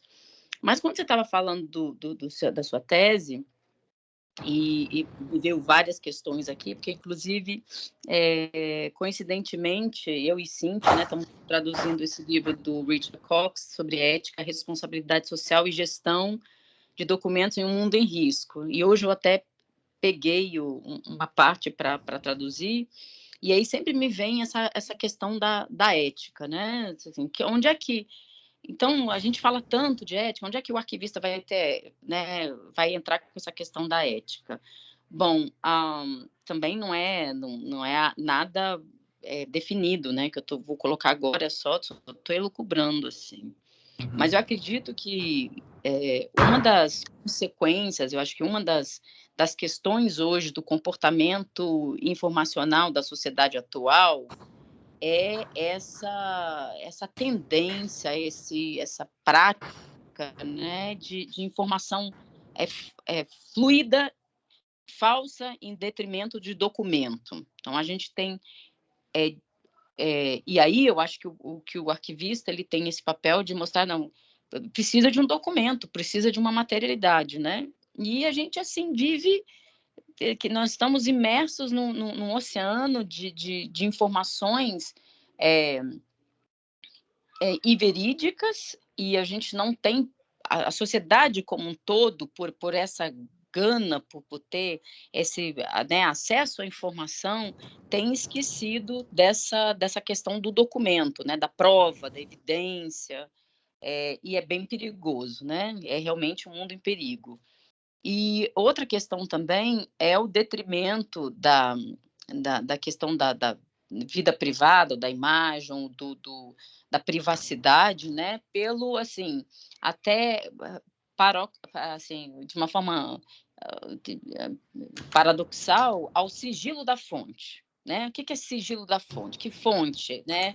Porque fonte, aí a gente tem o documento como fonte primária, sendo que fonte, a pessoa fala, você matou, você fez isso, você foi racista, você foi racista, sem uma materialidade. Então, acho que a gente passa por essa crise, enquanto arquivista, né, e enquanto, enfim, vivendo uma situação bem prática, né? Eu estava até pensando no meu livro, Sobrevivendo ao Mito da Destruição Total. Eu não sei se eu sou o mito ou a destruição total, mas, enfim... e a questão da ética, eu vejo, porque o contexto arquivístico ele é societal, né? Como colocam muito bem os canadenses, e depois os australianos vêm com aquela questão do contínuo, que revaloriza o princípio da proveniência, e eu acredito que, né, enquanto arquivista, é isso que nos distingue da biblioteconomia, da museologia. Não tem como você dizer que não pesa, né, o princípio da proveniência, mas na minha perspectiva atual, é perceber essa ética, a importância do olhar ético, né, e da responsabilidade do arquivista, e aí é o momento que ele vai sopesar o direito à privacidade e o acesso à informação, muito mais, quer dizer, o que vai, o pendão, né, que vai decidir isso é o olhar para a nossa responsabilidade social dentro desse escopo societal, né? E isso, quer dizer, reafirma o papel do documento, o papel da materialidade, o papel da profissão arquivista, né, do gestor de documento, também e é nosso papel enquanto, né, responsável social por uma transação, né, enfim, por uma atividade, que é uma atividade que nós temos responsabilidade social. Então, são esses pontos que eu percebi, assim, na sua apresentação. Eu achei muito interessantes, mas me traz muito para essa, talvez porque eu esteja muito sensível a essa questão do papel do documento, quer dizer, e o papel do documento ele acaba levando a várias consequências, né? Assim, o papel do arquivista dentro da sociedade, do gestor de documentos. Bom, não sei se eu tenho... outra questão também que você colocou, e aí está no livro da Heather, né, Sem Consentimento, eu e a professora Rosali estamos escrevendo um artigo sobre feminicídio, né, questão de gênero, e é esse balanço também, novamente, direito à privacidade, acesso à informação, que eu vejo que, assim, é algo... Tanto é que a Heather, ela não tem uma decisão. Ela diz que as decisões, que cada caso é um caso, né, tanto nos Estados Unidos quanto no Canadá, cada caso tem que ser olhado, analisado, mas que todas as resoluções são longe das ideais, né? Então, sempre vai ter um prejuízo mínimo, né? Sim, você não sempre tem como um vai decidir. ter que ceder. Sempre um vai ter que ceder. Sempre um vai ter que ceder. E aí, nessa dissertação desse Tales, né, desse defensor, ele defendeu na Universidade Federal da Bahia, ele fala que a gente teria que ter um conciliador, né, um comissário de privacidade, e que esse comissário de privacidade, com uma bagagem jurídica, claro que teria que ter arquivística também, né, que ajudaria a decidir né? Porque outro ponto aqui final é que nessa revisão crítica que eu fiz do livro do José Maria Jardim para The American Archivist, eu vejo que lá, atualmente, quer dizer, no momento de Covid, o Ministério da Saúde é o que mais nega acesso à informação. Mas aí a gente tem que pensar, claro, são informações, né, muito sigilosas, então a gente tem que ter cuidado. Mas, assim, a nossa tendência do Brasil é dar mais acesso à informação. Bom, isso é uma conclusão, assim, mais uma irresponsável, né, digamos, para atingir alguma coisa ou para que quer dizer, quando interessa, né, a gente não, quando deveria interessar, a gente não dá a informação que interessa, né? A gente dá a informação que não interessa. Então, essa também é uma problemática que eu acho que a gente tem que estudar, relacionada à Controladoria Geral da União, que eu vejo assim, muito pouco, mas é grave, né? No momento de Covid, você ter um ministério que está negando informação, né? E a gente não sabe, tem uma comissão, não tem uma comissão de acesso à informação compostas por profissionais da informação, né? Deveria ter, e comissários de informação, né? Para liberar tratamento, vacina, enfim, lugares que as pessoas estão se afetando mais, que estão contraindo mais a Covid, por quê, né? Então, são essas questões aí que o seu trabalho, que a sua apresentação me levantaram e eu achei muito interessante. Parabéns mais uma vez. Obrigado. A Clarissa quer falar? Não sei se ela... Tá muito. O áudio. Desculpem. Eu queria só aproveitar a oportunidade e a circunstância para dizer, dar a minha solidariedade a Shirley, tá, Shirley? E te dizer que hoje eu li um texto, por coincidência, do Chartier, um texto que ele publicou na revista da USP agora, semana passada, chamado Verdade e Prova, História, Retórica, Literatura e Memória. E nesse texto ele abre dizendo assim: precisamos discutir, até anotei aqui no meu fichamento, esses regimes de produção e consumo do falso. Né? Então, acho que isso vem bem a calhar no que a gente está vivendo, na questão de todas essas construções. Tem uma coisa muito importante na sua fala, Shirley, a importância do documento. Né? A arquivologia tem tentado se afastar tanto do documento, né? Isso é tão problemático, porque se afastar do documento não é só se afastar do objeto, é se afastar do registro do fato, né? Esse contexto que gera o fato, que o fato que está escrito nem sempre é como ele aconteceu. O conscriptio. Então, eu só queria aproveitar mesmo para dar todo o meu carinho e solidariedade, né, pela oportunidade a Shirley. Desculpem aí, tão fora do lugar. Não, o meu também. Mas, Shirley, uma das coisas que eu vou na mesma linha da Clarissa, até tinha anotado aqui para falar, que a gente precisa abandonar esse afastamento do documento arquivístico. A gente precisa se aproximar do documento arquivístico de fato, né? A gente houve um namoro à informação, gestão da informação, né? O documento, é tudo dado, é tudo informação. O que nos traz resposta, o que nos traz segurança, não é a informação, não é o documento arquivístico, que é eivado de evidência, e por isso ele é autêntico, né? E que traz uma relação que ultrapassa o seu conteúdo, aquele que ele está registrado, né? Quando ele aponta para o fato. E isso que é o mais importante. E outra, o próprio documento arquivístico, e a gente, enquanto arquivista, a gente precisa trabalhar isso, a gente precisa ensinar as pessoas a utilizar o documento arquivístico. Porque o documento arquivístico ele tem que ser utilizado de forma contextualizada. Ele não pode ser utilizado enquanto item documental único sobrevoando aquela coisa solta. Ele não pode ser assim. E eu acho que a gente tem um papel fundamental de ensinar a usar o documento arquivístico.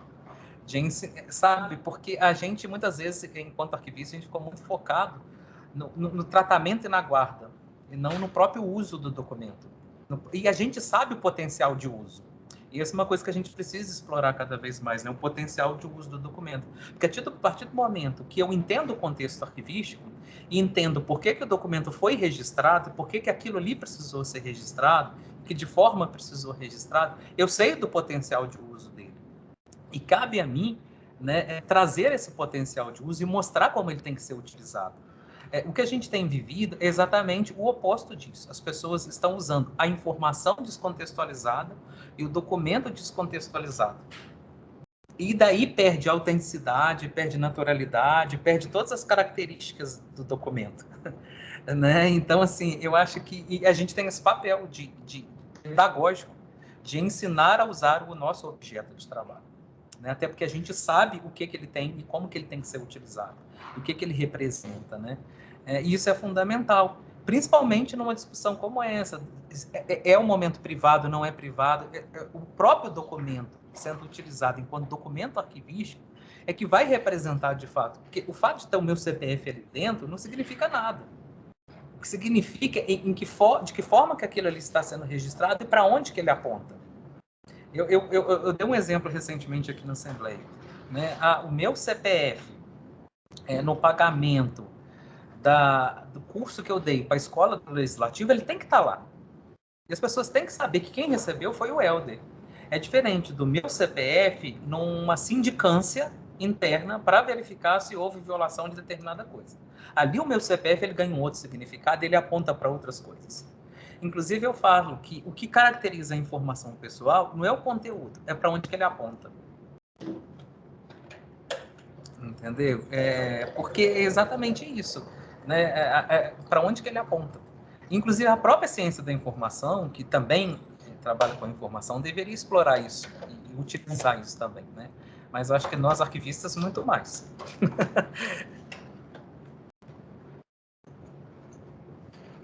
Ok. Só mais uma última fala. Pode falar. Então, eu acredito mais do que nunca que a necessidade do arquivista hoje, do gestor de documentos, né, é esse retorno ao documento arquivístico, porque é no documento arquivístico que já nasce a nossa concepção de ética. Nós Sim. precisamos voltar a trabalhar com isso e artigo com os massa, nossos princípios. Eu sempre defendi o retorno aos princípios, mas agora mais ainda, porque o princípio da proveniência, por si, ele é um princípio ético. Nós precisamos voltar a essa questão. Ele é fonte de evidência. Exatamente, como fonte de evidência. Esse eu acho que é o maior desafio do arquivista nessa sociedade informacional, em que valoriza essa fluidez, quer dizer, tudo é informação. O que é informação, né? E precisamos voltar, então, a olhar o documento arquivístico. É o conscriptio, né? Diplomática está aí, inclusive. Jaqueline. Vocês me escutam bem? Sim. Só parabenizar o trabalho do Helder. E uma coisa que me ocorreu agora é que eu faço parte da Unirio também, sou servidora lá. E antes disso, né, eu trabalhava na UFOP e a gente estava trabalhando muito com a FD, assentamento funcional, e tem a questão do token, né, assinatura digital. E uma coisa que me ocorreu foi justamente que quando a gente assina ali aquele certificado, é o meu nome completo, meu CPF, e são muitos documentos. E eu não assinava assim só aquilo, né? Eu assinava outras coisas que podem ter acesso também a outras pessoas. Determinadas coisas são abertas, né?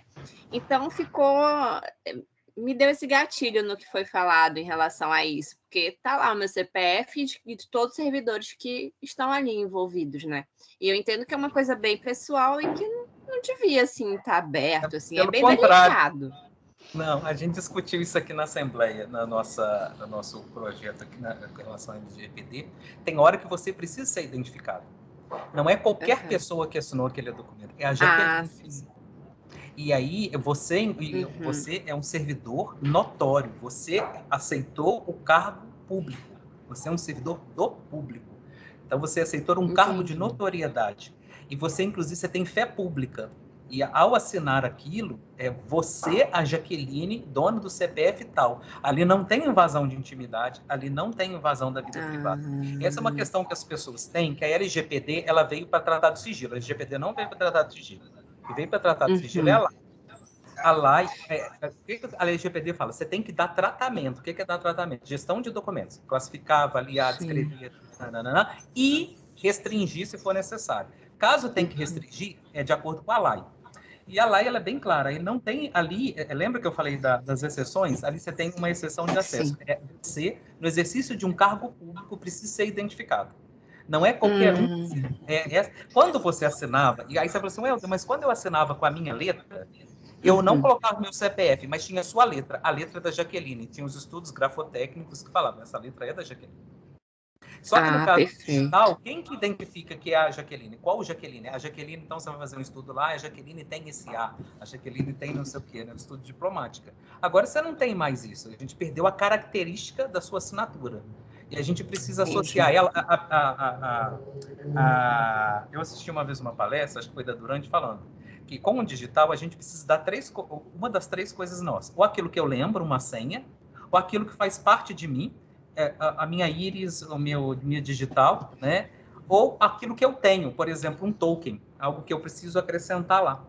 Né? Então, assim, o meu CPF, né? Então você precisa dar algo de você com o digital.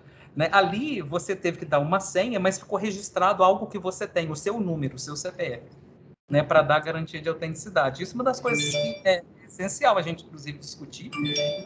Tem gente que está tarjando CPF, número de matrícula, CRM, OAB, não tem que tarjar nada disso, senão a gente vai ter que criar o tarjador. O nosso documento aqui da Assembleia, a gente tirou tudo isso, não tem que tarjar nada disso. A questão mais é numa situação de sindicância mesmo, que já é uma coisa mais reservada ali enquanto está fazendo, né? Sim, mas aí o próprio contexto faz com que todos os documentos da sindicância precisam ser interpretados, né, e tratados com determinadas características, entendeu? Mas aí, por isso que a gente fala, é o próprio contexto, não é o fato de estar o seu CPF, é o fato de ele estar envolvido em determinado contexto. Ter ou não ter o meu CPF não significa. O que significa ter o meu CPF ali? Ao assinar, só significa que você, Jaqueline, assinou, não significa mais nada. Entendi. A não ser que aquilo seja utilizado numa outra situação, num outro momento, aí é outra história. Muito obrigada. Nada. Ok. Vamos para os finalmente. Tem mais alguma questão? Vou fazer meus comentários, então, para finalizar. Helder, eu acho que também, voltando ali ao tema da tua tese, é o diálogo com o direito, né?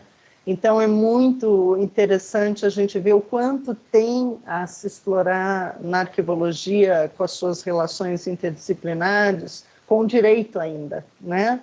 Você trouxe temas aí que mostram a importância, né, dessa discussão e desse relacionamento com essas áreas, né?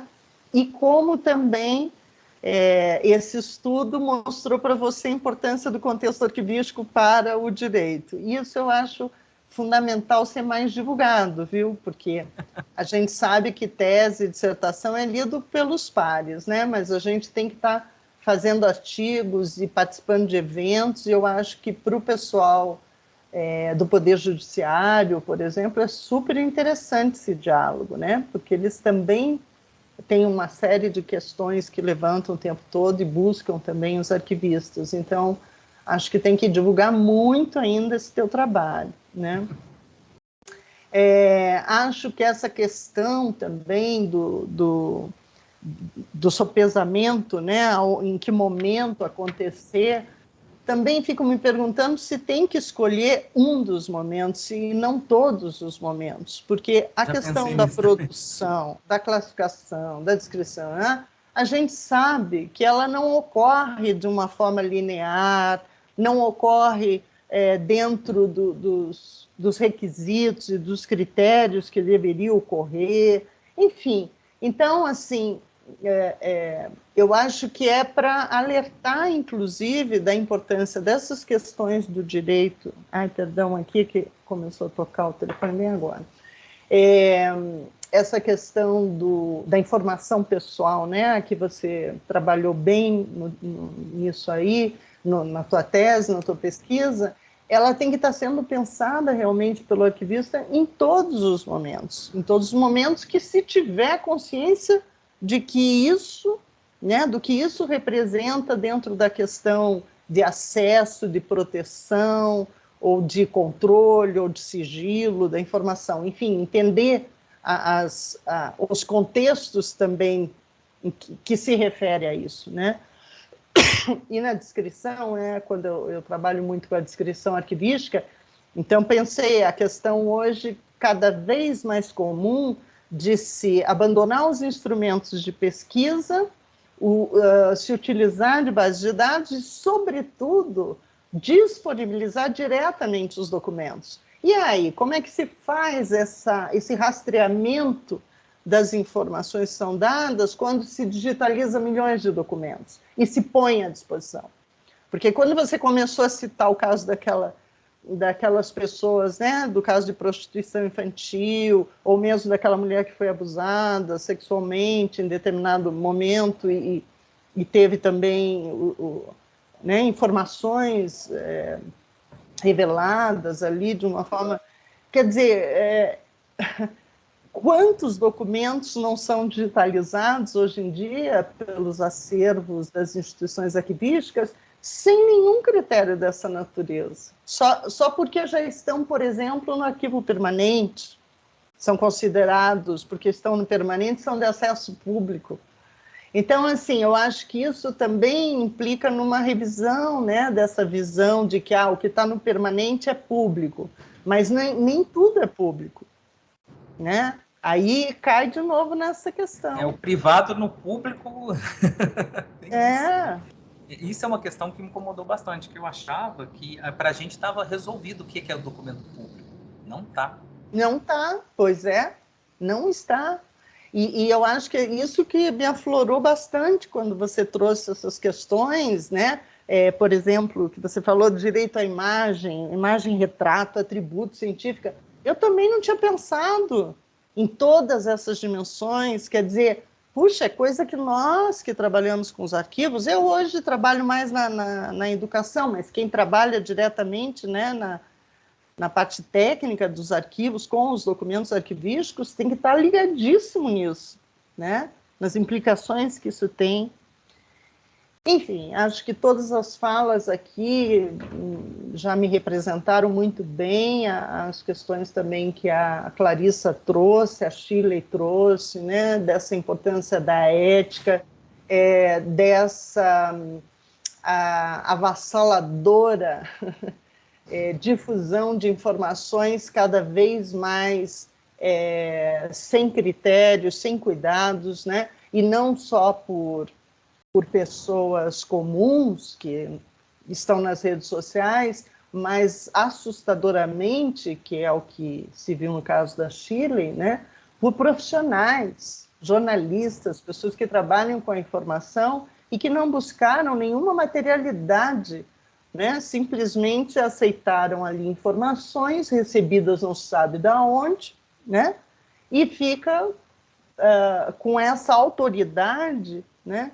Sendo que essas pessoas também estão passando a régua no direito, estão passando a régua no que é público, o que é privado, o que é intimidade, o que né? Então, por um jogo político que nós temos hoje muito forte, né? Uma questão política muito forte, e sem controle mais, né? Vivemos num caos informacional que parece que é provocado e proposital até, para que cada vez se saiba menos o que é verdade, o que é mentira, o que é falso, o que é verdadeiro, né? Então, assim, não só na área da arquivologia, mas na área do jornalismo, na área do direito, essa preocupação tem que haver, né, para regular essas relações, não no sentido de censura, de controle, mas de cuidado, de respeito, né, de respeito em relação às pessoas e à sociedade, né, e a sociedade que merece ter o direito a um julgamento ou a um entendimento, a uma compreensão mais clara sobre as coisas e não ser turvada por tantas informações caluniosas, né? Que é o que a gente vê. Enfim, acho que assim temos que aprofundar isso. Acho que você tem que divulgar muito esse seu trabalho e temos que pensar em coisas, em projetos, fazermos juntos aí para trazer isso cada vez mais à tona nessas discussões, fazendo também essas discussões, né, com o que a gente está produzindo em outros temas, né, porque todos estão interligados, né. Jaqueline, você esqueceu a mãozinha ou você gostaria de acrescentar alguma coisa? Eu esqueci a mãozinha. Ah, tá. Então, meus queridos, foi um prazer essa tarde estar aqui com vocês, né? Eu vou encerrar a gravação agora e em breve nós esperamos disponibilizar as informações. Um grande abraço a todos.